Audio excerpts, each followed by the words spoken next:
when it comes to the prostitution, I just see like more of those like lower tier guys or lower value guys who don't want to work on themselves and just want a quick fix, just like a Band-Aid fix, go to a prostitute, have sex, but then once they're done having sex, what do they call like post-nut clarity?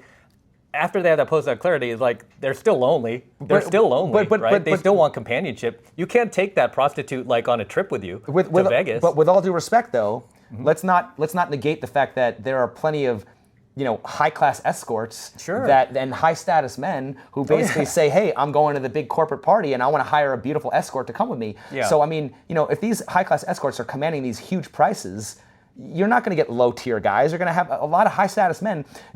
Time is a premium for them, and they don't have the ability, the luxury of time to say, I got to, take a woman out and wine and dine her. They just want to go. They're in Dubai, and they're saying, I want a beautiful piece of arm candy, with me and stuff. So this idea that low-status men are the only ones who buy escorts, I think is not.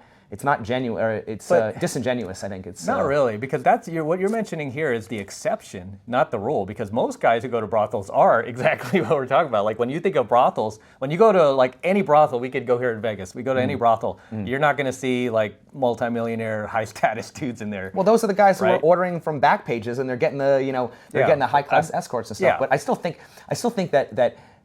I mean, shout out to CGA again, but he's like, all men pay. You're paying whether you're low status or high status. And not only that, but like when it comes to those high status guys that you're just mentioning who would go for the high escort, high class hookers, those guys do have access to other women, and they don't actually need a prostitute. For them, it might just be something like like something that they do like once in a blue moon or whatever. But perhaps. But these guys usually, if they're high status, these are the top tier guys that, according to the dating apps and their statistics, are getting like 80% of the women on those apps. They're all dating the same dudes. But then, to also be fair, let's just acknowledge that there's a app called Seeking Arrangements, which is basically all about women seeking high status men. And it's like, well, what's the point of being high status if you're going to basically end up paying for it anyway?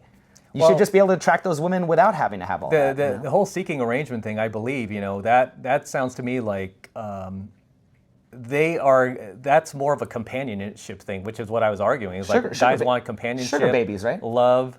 Yeah, they're sure they're going to be like wine to dine, but those guys actually want to do those things. They want to be on a vacation with this girl, have like nice arm candy, not just go into this like bedroom, have sex, and then leave. To them, it's just kind of like an unfulfilling experience. Well, it's just a longer, drawn-out version of prostitution, I think. It's still basically the same thing. You're still paying for a relationship. But then you can make that argument about any relationship and all relationships are prostitution, right? So we're blurring the lines here. We're blurring the lines. Now you sound like me, okay? Because basically, look. I've said that I believe that I think that dating is transactional. It's a monetized dating market, as Coach Greg Adams says. I've basically said that dating is just a loose form of prostitution. I've done episodes about this, where I basically just said, what is the difference between, paying for the opportunity to maybe get it and just paying for it? You know what I mean? So I get it. It's obviously better if you have a woman's genuine attraction. I would